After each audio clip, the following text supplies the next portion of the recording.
আসসালামু আলাইকুম বন্ধুরা, আমাদের আজকের ভিডিওতে আপনাদের সবাইকে স্বাগত জানাচ্ছি।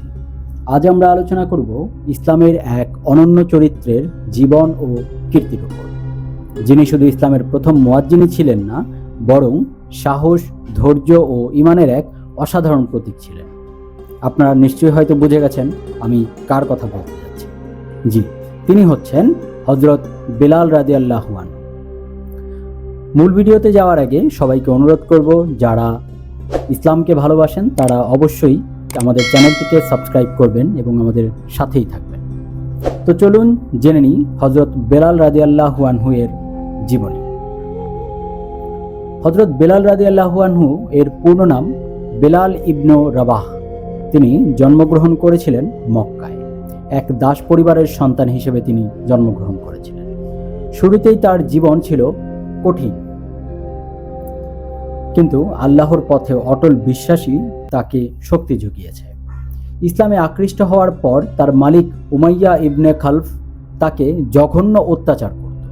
তাকে মরুভূমির জ্বলন্ত বালুর উপর ফেলে রাখত, বুকের উপর ভারী পাথর চাপাত, তবুও তিনি স্থির থাকতেন এবং মুখে ধ্বনিত হতো আহাদ আহাদ, অর্থাৎ এক আল্লাহ, এক আল্লাহ। এই দৃঢ় ঈমান ও সাহস দেখে নবী করিম সাল্লাল্লাহু আলাইহি ওয়াসাল্লাম অত্যন্ত খুশি হতেন। ইসলাম বিজয়ের পর মক্কা বিজয়ের দিন নবীজি হযরত মুহাম্মদ সাল্লাল্লাহু আলাইহি ওয়াসাল্লাম হযরত বেলাল রাদিয়াল্লাহু আনহুকে কাবা শরীফের ছাদে দাঁড় করিয়ে প্রথম আজান দিতে বলেন। তার আজানের ধ্বনি পুরো মক্কা জুড়ে ঈমানের আলো ছড়িয়ে দেয়। পরবর্তীতে নবীজির ইন্তেকালের পর তিনি আর আজান দিতে পারেননি, কারণ কণ্ঠে কান্না এসে ভেসে যেত। জীবনের শেষ ভাগে তিনি সিরিয়ায় চলে যান এবং সেখানেই মৃত্যুবরণ করেন। হযরত বেলাল রাদিয়াল্লাহু আনহু এর জীবনী আমাদের শেখায় ঈমানের প্রতি অটল থাকা, সত্যের পথে অবিচল থাকা এবং আল্লাহর জন্য সমস্ত কষ্ট সহ্য করা সাহস কতটা গুরুত্বপূর্ণ।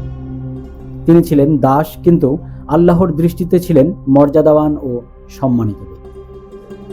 বন্ধুরা, হযরত বেলাল রাদিয়াল্লাহু আনহু শুধু ইসলামের প্রথম মুয়াজ্জিনই নন, তিনি ছিলেন ঈমানের এক অমর প্রতীক। তার জীবন আমাদের শেখায় যে আল্লাহর প্রতি দৃঢ় বিশ্বাসী মানুষের প্রকৃত শক্তি এবং মুক্তি এনে দেয়। আসুন আমরা তার এই শিক্ষা আমাদের জীবনে অনুসরণ করি। আমাদের ভিডিওগুলো যদি ভালো লাগে তাহলে অবশ্যই ভিডিওটিতে লাইক দিন, কমেন্টের মাধ্যমে আপনাদের মতামত জানান, ভিডিওটি শেয়ার করুন এবং চ্যানেলটি সাবস্ক্রাইব করে আমাদের পাশেই থাকুন। ধন্যবাদ।